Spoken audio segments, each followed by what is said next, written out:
Hi, my name is Janet Johnson, and I am presenting how YouTube and Goffman impression management theory interact as part of a class called Mediated Communication in Relationships from Southern Utah University's Master of Arts of Professional Communication program. One of the reasons I chose YouTube is because it has such high reach capabilities. It's the second largest search engine after Google. Increased durability, the videos are available 24/7, all year long. They don't disappear like some other platforms. Increased engagement because you can do long form or short form videos, live stream, and other methods to connect with audience.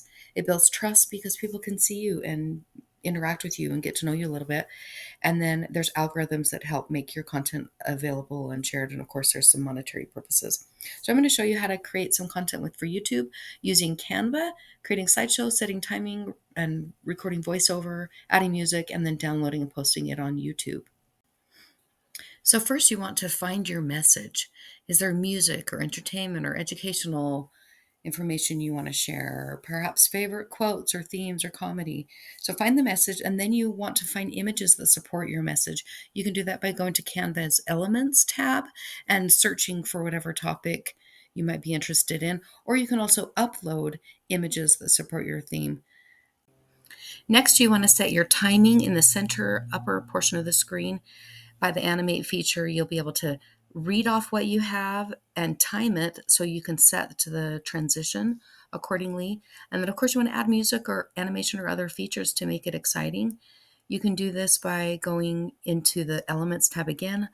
Piano-free music, you want to find something that's royalty-free to protect copyright.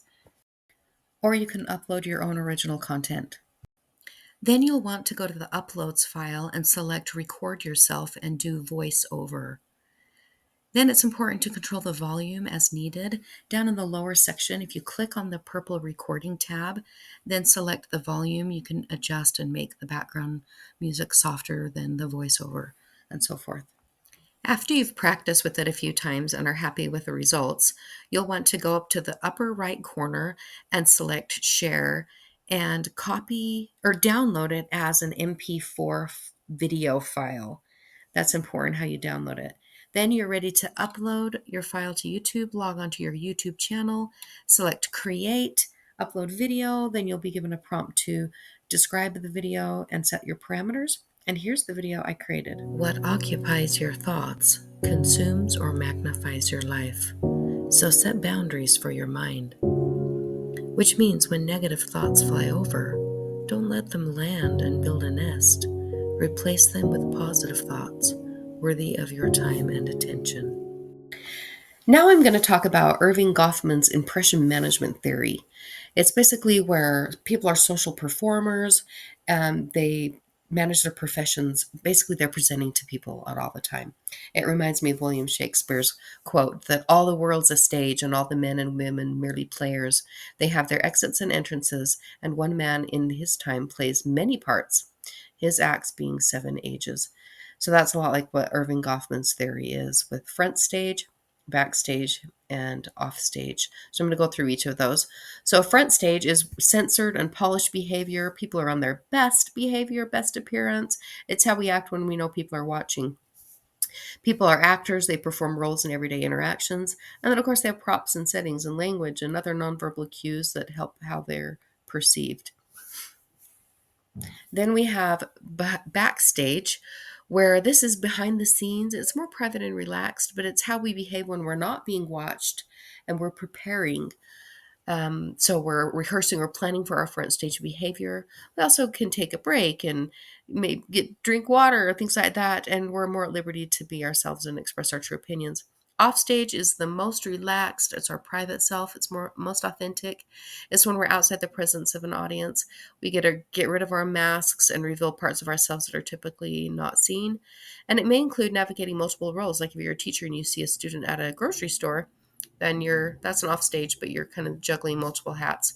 And then the digital stage was introduced that talks about how social media blurs barriers, reshapes the boundaries. There's no longer a separate stage location because you're performing for friends, coworkers, audiences, and on multiple platforms. It's hard to separate audiences. You're constantly performing or being watched by people. So there's less backstage, and then it's varying off stage based on what groups you're part of. Maybe you'll disclose something to one audience that you would withhold from another audience. It can be very temporary, and of course, it's digitally mediated. So, connections with social media and theory is impression management in YouTube. Our French stage view, there's that video clip where it's what we produce. It's our polished, what the finished post, the tweet, the email, the finished things that you share on public. Backstage is the preparation getting there and what you're like off the stage. And um, then when you're off stage, you're unplugged, you're disconnected, you're connecting with people around you.